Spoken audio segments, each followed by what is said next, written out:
faculty member in this college. I have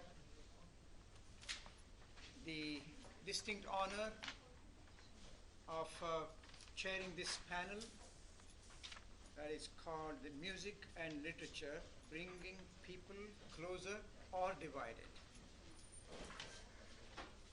I'm privileged to introduce Dr. Sukrita Paul Kumar, who has had a distinguished career of being a poet, critic, translator, painter, and a professor of literature, and she has participated and represented India in several international affairs, conferences in different parts of the world. If I have to catalog her accomplishments, it'll take probably the next 10 minutes or so, so I'm going to abbreviate that. Here is Dr. Sukrita Paul Kumar from India, from Delhi University. Thank you very much, Professor. It's a great honor to be here because I think sharing one's insights in the context of partition. Many a time I'm asked this question as an academic: why is it that 1947 seems so alive in the context of academic studies as well, apart from the suffering that one generation went through? And my answer always is that it's not as if it is over. There is a continuous and an ongoing concern with not just the refugees who came from Pakistan or the other way around. I think it has to do with the question of many things that happened as a fallout of partition. 1947, whether it is Godhra or Gujarat or wherever. Anyway, the point that I want to make today is, and much of the literature, particularly when we talk about the literary context, much of the stories and the novels that came out of the experience of partition literature goes into the making of a body of literature which is actually something like the creation of history from below. I'm making this point because for nearly 20 to 30 years after 1947, personal narratives they did not come into the center. The reason being that there was a certain kind of, as the sociologist Veena Das calls it, there was a certain kind of dumbness, a silence that was created around the whole question of narrating partition experiences. Now, there are many reasons as to why this narration did not happen, in as far as the first person experience is concerned. But definitely, right from 1947 onwards, the production of literature started. Now, when we talk about production of literature, we usually say, oh, that's fiction, which is a figment of imagination.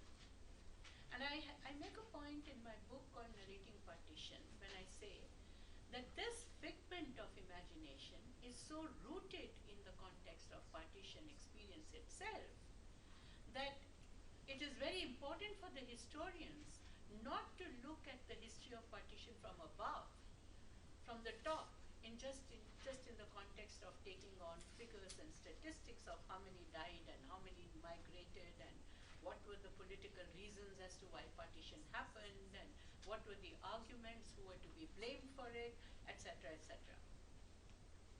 I think in our part of the world, in the Indian subcontinent, though creative writing has been happening ever since, there hasn't been an adequate analysis of that material as experience.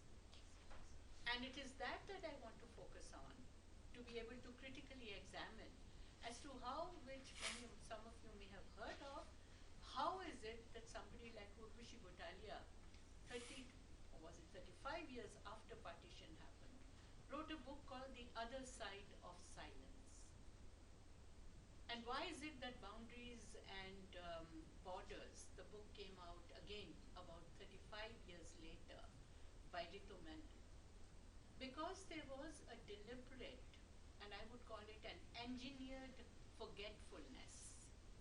There were many, many reasons as to why this forgetfulness had to happen. Why is it that this engineered forgetting needed to happen?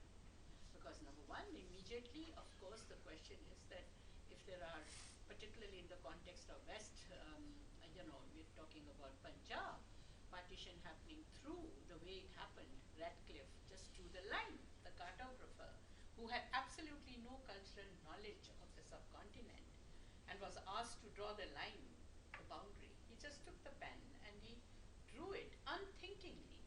And it came as a very sudden kind of, that's why Radcliffe never came to India, because he knew that he would be murdered, he would be killed for what he did, the way it happened. So the suddenness with which it happened and the kind of communalism that it gave rise to immediately and the insecurities that came up, there was an absolute incomprehensibility of the violence that took place with the suddenness of the grouping that happened in terms of Hindus and Muslims, and then the neighbors suddenly became the enemy. People who were living together, there was this tremendous concept of today it is not. Today we don't know who is in the neighborhood. But I'm talking about 1947, an early 20th century position, where neighborhood meant what we talk about as muhalla, as a community living together, communal living, which is not derogatory. Communal now has become a dirty word. But communal living meant that everybody's together like a family. And people who lived in the neighborhood were addressed as kind of almost like kins. That was like chacha and, chacha as it was called, or chachi or so on. So there was this tremendous relatedness that was there. And suddenly in that context, when the grouping in terms of Hindus and Muslims, the way it erupted, and the violence that happened, the suddenness of which got mixed up in as far as women are concerned with the question of honor, which is again very culture specific, the whole question of honor. The honor of the woman is not the honor of just the woman. It is the honor of the community. And this was something that was so sensitive, so delicate, the question, that there are these scenes that were not talked about by women or men after the partition happened and the way it happened. And for about 20 to 25 years, the enterprise of reconstruction was so strong. That was another reason, the whole question of reconstructing one's life.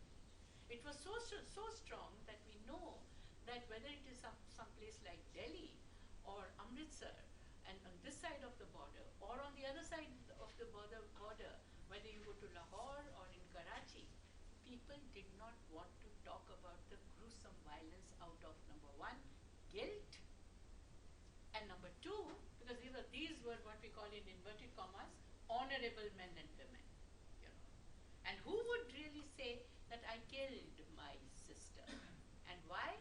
Because this collective kind of consciousness of the sister or the mother or the daughter being killed was for the reason of, and I'm talking about not killing the enemy, but killing your own self, family person, because of honor.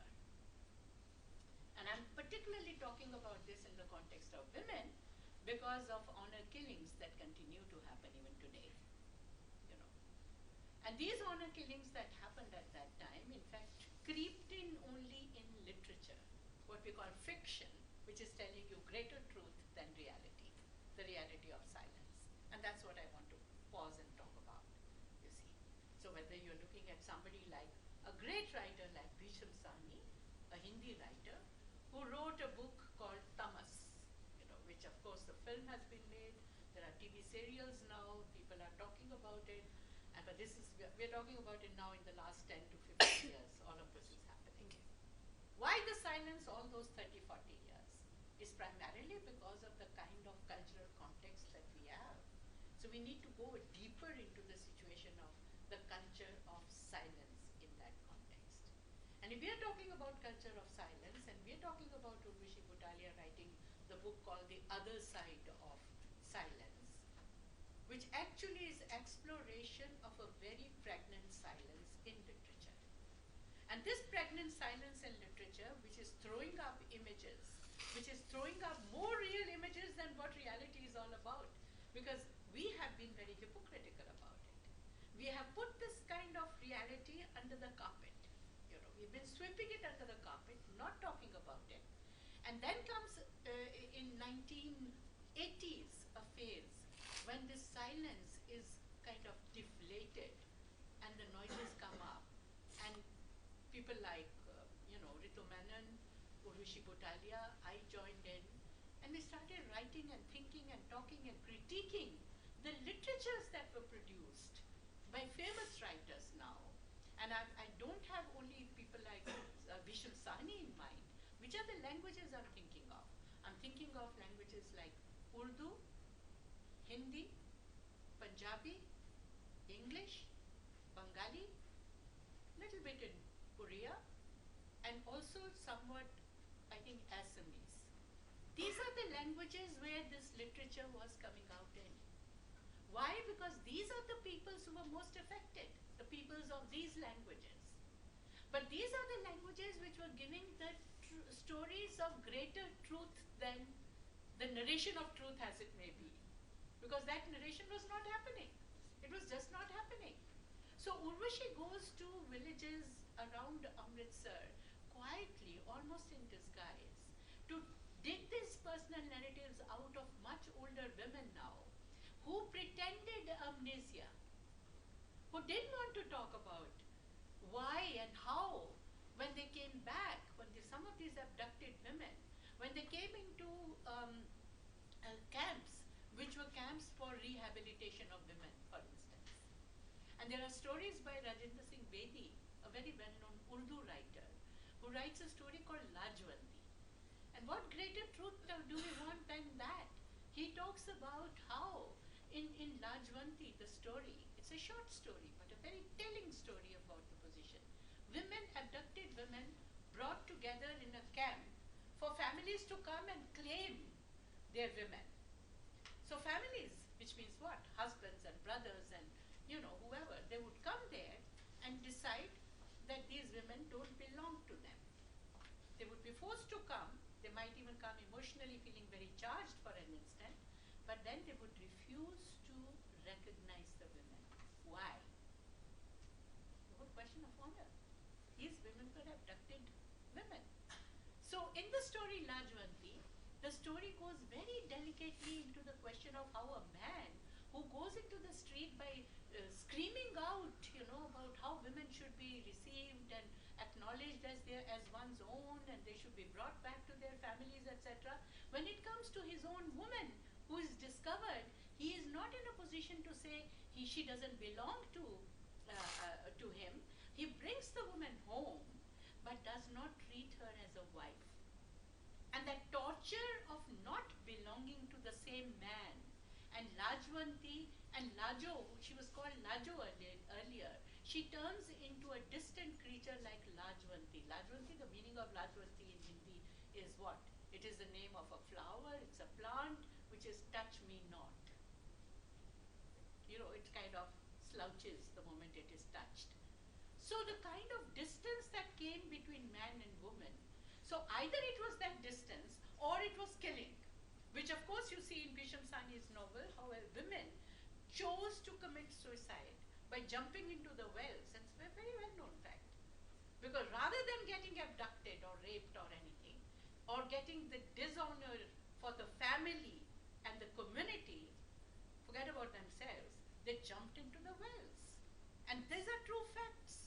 There are statistics available about it, but the telling point is that the portrayal of these things, the way it happens in literature, with the sensitivity that it happens, it is in fact, to my mind, some of the most important things that we need to be doing is to read this literature and to critique this literature for the hypocrisy of our Indian subcontinent, not wanting to face up to the collective shame, to the collective guilt that we went through as Hindus and Muslims.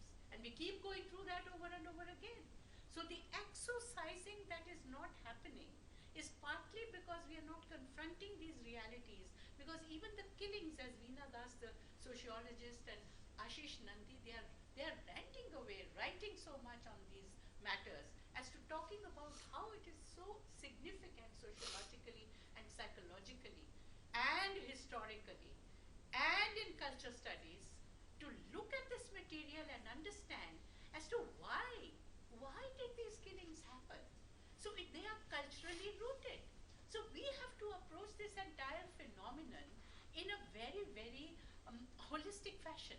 We cannot just say, okay, it was a Hindu who suddenly decides to kill a Muslim, or a Muslim decides to kill a Hindu. Why did it happen? What were the orientations? What are the orientations? Because there are continuities of all that. Even today a riot happens, the same kind of thing happens, you know. It's just a repetition of the same phenomenon. As a culture, and in many parts of the world these things are happening. But as an educated, the civilizational forces that we have, and the enlightenment that we need to have, needs to come out of a certain kind of critical examination of the materials that we have in the name of what we call the body of literature, what we call partition literature. Look at Sadat Hasan Manto. Look, we just deify him, you know, as a person who has been writing partition literature, and now of course he was never understood at the time he was alive. But today we are celebrating Manto in a big way, you know, but just celebration. We are not going deeper into the situation. So my plea it is, whether it is this forum, and I've been writing on this forever, and I really believe that we need, as in the Indian subcontinent, which includes Bangladesh and includes Pakistan, this entire subcontinent, we need to look at this beautiful body of literature which people like Kamleshwar, Rajendra Singh Bedi, Manto, Krishan Chandar, the tropes that they have been using. They have been using the trope of the trade, for instance. There are so many stories. Somebody mentioned here, you know, I think it was the Sindhi gentleman who mentioned this whole metaphor. It has become a metaphor in literature. So what is it? There is this wonderful story by Gulzar, the famous lyricist. He has a story called Khawf, which is fear. As to two people, you know, traveling together in an empty compartment in a railway, in a train. How there is an element of suspicion that grows slowly, and it's a psychosis that has come up because one feels that the other belongs to the other religion, you know. And then, I mean, it's a beautiful story. I'm not here to narrate the stories, but what I'm talking about, the essential basic element of fear, suspicion, honor, and all of that, the need for a collective realization that we need to go through as so-called enlightened human beings. And where does the enlightenment come from?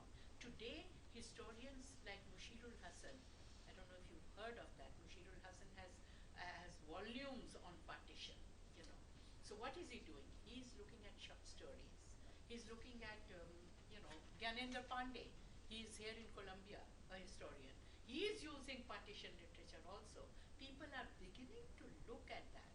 So whether it is a university context or it is the context of, you know, out there popular literature and people reading through it, I think we should make an effort to come to terms with our own society having some inhibitions and some kind of problems vis-a-vis what is a woman, what is the position of a woman, what is honor, what is communal enlightenment, and all of that.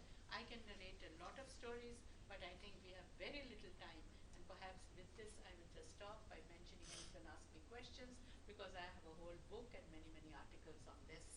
So I can go on forever, but I just wanted to bring in the role of literature in this forum as to how this literature cannot be dismissed as fiction, as lies. You know, there's greater truth here, and the sensitivities which come up in the portrayal of the various kinds of scenes that you know, you see in a novel like, for instance, Kitne Pakistan. How many partitions? Penguin has translated this. This is by Kamleshwar. Kurutul and Heather, who's written River of Fire, which she's written how these civilizational forces of the making of composite culture, 1947, there is a rupture. How does it happen? So at least let's make an effort so that what we learn our lessons from the past to make a better future.